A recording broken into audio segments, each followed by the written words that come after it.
Year chief marshal Zaheer Ahmed Babar Sidhu کا یہ کہنا ہے کہ آپریشن بنیان المرصوص میں ہم نے دشمن کو شکست دی ہے. 10 مئی کو دشمن کے ڈیفنس سسٹم کو کامیابی سے نشانہ بنایا ہے. پی ایف اکیڈمی رسالپور میں پاسنگ آؤٹ پریڈ تقریب ہوئی اور سربراہ پاک فضائیہ air chief marshal Zaheer Ahmed Babar Sidhu کا یہ کہنا تھا کہ مارکہ حق میں کامیابی پاکستان ایئر فورس کی بہترین کارکردگی کا مظہر ہے اور 6 اور 7 مئی کی رات کو پاکستان کی خود مختاری کو چیلنج کیا گیا تو ہم نے ایئر فورس نے بھرپور جواب دیا اور اس کے ساتھ ساتھ ہم ٹیکنالوجی یعنی ہر طریقے سے ہم نے بھارت کو دکھا دیا کہ ہم ان سے آگے ہیں. بالکل جی, پہلا وار ہم نے نہیں کیا لیکن دوسرا وار ہم نے ان کو کرنے نہیں دیا. بالکل سائبر وارفیئر میں ہم بھارت سے بہت آگے ہم نے ان کو دکھا دیا. تو ہمیں جوائن کیا ایئر کوموڈور ریٹائرڈ خالد چشتی صاحب نے. خالد صاحب بہت شکریہ, آپ نے وقت دیا. گڈ مارننگ, کیسے ہیں آپ؟ جی وعلیکم السلام جی, گڈ مارننگ آپ کو بھی اور آپ کے ویورز کو بھی. Thank you Nadia Zaheer for inviting. Thank you sir. Sir مجھے بتائیں کہ ایئر چیف مارشل نے یہ جو بات کی ہے اور میں تو اس کا آغاز سائبر وارفیئر سے ہی کرنا چاہوں گا جو انہوں نے بات کی ہے اور واقعی نظر آیا کہ سائبر وارفیئر میں ہم بہت آگے ہیں. حالانکہ بھارت میں ٹیکنالوجی اور وہ آپ کو پتہ ہے کیلکٹا اور ساری مطلب کتنی ان کی انویسٹمنٹ ہے اس کے اوپر, اس کے باوجود ہم نے دکھایا ان کو کہ ہم کتنا زیادہ ان سے آگے چل رہے ہیں اس معاملے میں. آپ ذرا یہیں سے گفتگو کا آغاز کیجیے. جی زہیر, بالکل آپ نے ٹھیک پوائنٹ آؤٹ کیا. یہ ہندوستان وہ ملک ہے جس کی سالانہ آئی ٹی سیکٹر سے تقریباً $286 بلین انکم ہے اور یہ وہ ملک ہے جس کا دنیا میں 55% 55% دنیا کا جو آئی ٹی کام پروجیکٹس آؤٹ سورس ہوتے ہیں اس کا 55% انڈینز کے پاس ہے. یعنی یہ ملک ہے جس کو آئی ٹی میں سب سے زیادہ آگے ہونا چاہیے اور پاکستان کہیں بھی مقابلے میں آئی ٹی سیکٹر میں نہیں ہے. اور میں ظاہر ہے سیلیوٹ ٹو دوز واریئرز جو ایئر واریئر سائبر کمانڈ میں تھے. میں پہلے بھی کئی دفعہ شاید آپ کے پروگرام میں بات کی ہو, میں اس کامبیٹ جب شروع ہوئی ہے اس سے کچھ ہفتے پہلے وزٹ کر کے آیا تھا. اپنی ایک ڈاکومنٹری جو میں بناتا ہوں اپنے چینل کے لیے, اس سلسلے میں سائبر کمانڈ کے واریئرز سے مل کر آیا تھا. اور یقین کریں کہ میں جب ان سے سارا دن گزارا ان کے ساتھ تو میں نے ان سے باتیں کی کہ کیا کرو گے جنگ آئی تو. مجھے تو نہیں پتا تھا چند ہفتوں بعد جنگ آ جائے گی. تو انہوں نے بتایا ہم یہ کر سکتے ہیں, ہم گریڈ ناک آؤٹ کرتے ہیں, ہم ویب سائٹ ہیک کر سکتے ہیں, ہم جیم کر دیں گے ٹریفک, ٹرینوں کا سسٹم درم برم کر دیں گے. تو میں سمجھا, یقین کریں میں سمجھا کہ ان کے اور میرے میں بلڈ کا فرق ہے. دے ینگ بلڈ, میں اولڈ بلڈ ہوں, تو شاید یہ ایموشنل زیادہ باتیں کر رہے ہیں. اور میں یہ سمجھا اور دعا کر سکتا تھا میں کہ جو یہ کہہ رہے ہیں وہ صحیح ثابت ہو اور یہ کر سکیں. یہ میں کچھ عرصے بعد جب یہ ہو گیا تو میں یقین کریں وہ کوریلیٹ کر رہا تھا ان کی باتوں کو کہ انہوں نے مجھے کم بتایا تھا جو انہوں نے کر دکھایا, پہلی بات. اور یقین کریں کہ میں یہ سوچتا تھا کہ یہ اتنے ینگ بچے وہاں بیٹھے ہوئے تھے کہ مجھے لگتا تھا یہ یونیورسٹی آج نہیں گئے اور یہاں بیٹھے ہوئے ہیں. میں کہنا یہ چاہ رہا ہوں کہ یہ کوئی سیزنڈ آئی ٹی ایکسپرٹس یا پروفیشنلز نہیں تھے, انوویٹو کریٹو ینگ مائنڈز وہ کر رہے تھے. اور الحمدللہ کیونکہ آخری بات اس کے اوپر یہ ہے کہ میں دوبارہ گیا آفٹر دا کامبیٹ, جب یہ ہو چکی تھی تو میں ان کے ہیڈ سے دوبارہ ملا تو میں نے ان کو بڑا اکنالج کیا. سب کے پاس میں گیا, جا کے میں نے ہاتھ ملایا, ان کو شاباش دی. اور ان کے جب ہیڈ سے میں نے پوچھا کہ یار تم لوگوں نے فلاں چیز کی, لاک آؤٹ کیا, گریڈ اسٹیشن کی, ویب سائٹ ہیک کی, تو اس نے مذاق میں مجھے لائٹر نوٹ پہ کہا, اس نے کہا سر آپ اور میڈیا تو پچھلی کامبیٹ کی یعنی مئی کی بات کر رہے ہیں, ہم تو اگلی تیاری کر رہے ہیں. تو میں یہ صرف آپ کو یہ آپ کے ویورز کو اطمینان, پرائیڈ اور فخر کے سینس میں بتا رہا ہوں کہ ہمارے یہ جو نوجوان ہیں یہ راؤنڈ دا کلاک لگے ہوئے ہیں. یہ نہیں ہوتا کہ جنگ ہوتی ہے تو کوئی بٹن دبا دیتے ہیں. وہ لوگ پیس ٹائم میں پریکٹس کرتے ہیں, ڈیٹا لنک اٹھاتے ہیں, اپنے ویب سائٹس کو اسٹڈی کرتے رہتے ہیں اور ان کی انفارمیشن گیدرنگ ان کا بہت بڑا ایک پول ہے جس پر کام کرتے رہتے ہیں. جیسے میں نے کہا یہ پیس ٹائم میں اتنی زیادہ ریہرسل اور پریکٹس کر چکے ہوتے ہیں کہ اس دن صرف یہ ایئر فورس چیف کا شاید آرڈرز کا انتظار کر رہے تھے کہ یہ کر دو, وہ کہتے تھے کر دیں گے. الحمدللہ بالکل. اور ماشاءاللہ ٹیکنالوجی میں ہم لوگ اتنے ایڈوانس ہیں جو کہ میرا خیال ہے دنیا کو اور انڈیا کو اندازہ ہی نہیں تھا, کیونکہ یہ تو جب تک کوئی آپ ہو نہیں ہو, کوئی کانفلکٹ ہو نہیں, تو آپ جب تک ایکشن بھی نہیں دیکھیں گے اندازہ ہی نہیں ہے نا. آپ تو اسپیکولیٹ ہی کر رہے ہو ہم تو بڑے ایڈوانس ہیں, ہمارے پاس یہ جہاز وہ جہاز. لیکن ہمارے ایئر ڈیفینس سسٹم کی تو انڈیا کے میڈیا کے جو ایکسپرٹس ہیں انہوں نے بھی بہت تعریف کی ہے.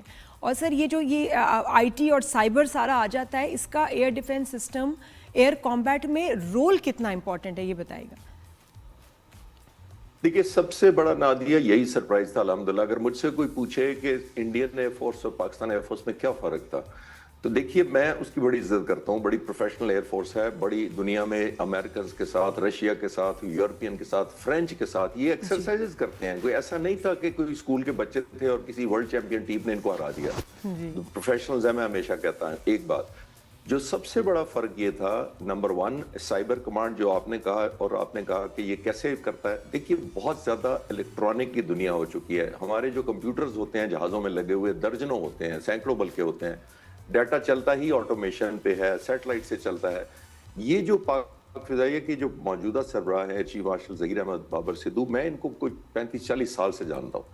یہ آئی ٹی کا ان کو بہت, جس کو کہنا obsession ہے کہ انہوں نے آئی ٹی سیکٹر ایسی انوویشن کرنی ہے. یہ آپ ان کی مارچ 2022 کی تقریر اٹھا کر دیکھیں, اپریل کی شاید, جب انہوں نے ٹیک اوور کیا تھا کمانڈ, اس وقت انہوں نے کہا تھا کہ میں پاک فضائیہ کو ٹرانسفارم کروں گا, میں سرپرائز دوں گا, میں ملٹی ڈومین آپریشن کی طرف جاؤں گا. یعنی جو انہوں نے کیا اپنی کمانڈ کے 3.25 سال بعد ٹیک اوور کرتے ہی کہا تھا, اس کو صرف انہوں نے خواب کو مٹیریلائز کیا.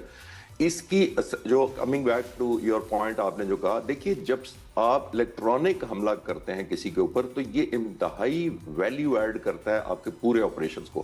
ہم نے کیا کیا اس رات کو رافیل کے ساتھ, الیکٹرانکلی جیم کیا, ان کی کمیونیکیشن بلاک کی, ان کو سپوفنگ کی, ڈیلے کر دیا, مس پرسیپشن کریٹ کیے. جب یہ سارا کچھ کر لیتے ہیں تو فائٹر پائلٹ جب کاکپٹ میں بیٹھا ہوتا ہے تو اس کا ایک کانفیڈنس آپ شیک کر دیتے ہیں. بس یہ کرنا ہوتا ہے آپ کو. انشور ہو جاتا ہے کہ میرے ساتھی مجھے ریڈیو پہ کال کا جواب نہیں دے رہے, میں نے گراؤنڈ کے ریڈار سے اپڈیٹ مانگی ہے, وہ پتہ نہیں کیوں نہیں جواب دے رہا, تو you become shaky about your mission. اور سیکنڈز کی بات ہے. سر مجھے بتائیں کہ ایئر چیف نے یہ بھی کہا کہ ہم نے ریسٹرین کا مظاہرہ کیا, ہم بہت نقصان پہنچا سکتے تھے. اور اس کی ایک اور آپ کو یاد ہوگا 3 سال پہلے بھی جب فالس فلیگ آپریشن کیا گیا تھا, اس وقت بھی ہمارے نشانے پر تھے. آرمی چیف بھارتی وہاں پر موجود تھے قریبی بارڈر پہ, مجھے اس وقت ذہن میں نہیں آ رہا ایگزیکٹلی, تو ہم نے وہاں بھی چھوڑا تھا, وہاں بھی ریسٹرین کا مظاہرہ کیا تھا, اور یہاں بھی ہم نے کیا, یہ انہوں نے بات کی.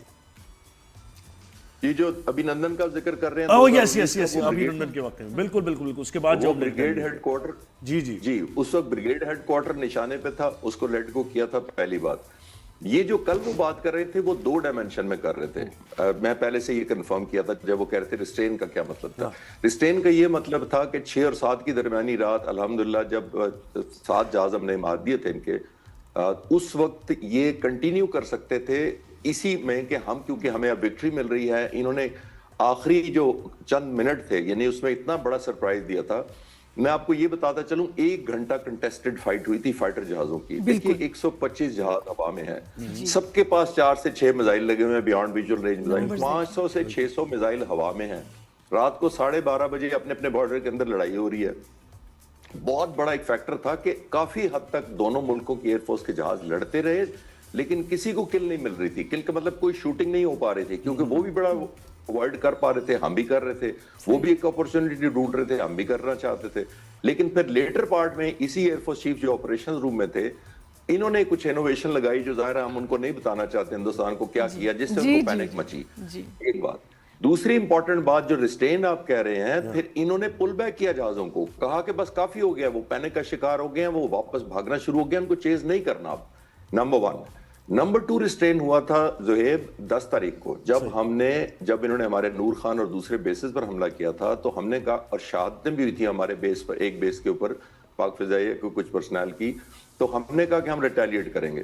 اس وقت بہت ریسٹرین کیا گیا تھا, کیونکہ ہمارے لوٹرنگ منیشن اور کلر ڈرون اتنی دور تک ان کے وہاں پھر رہے تھے. پھر ہم نے ان شہروں سے ہٹا کر خود ڈسٹرائے کیے. اس کو کہتے ہیں ریسٹرین کرنا.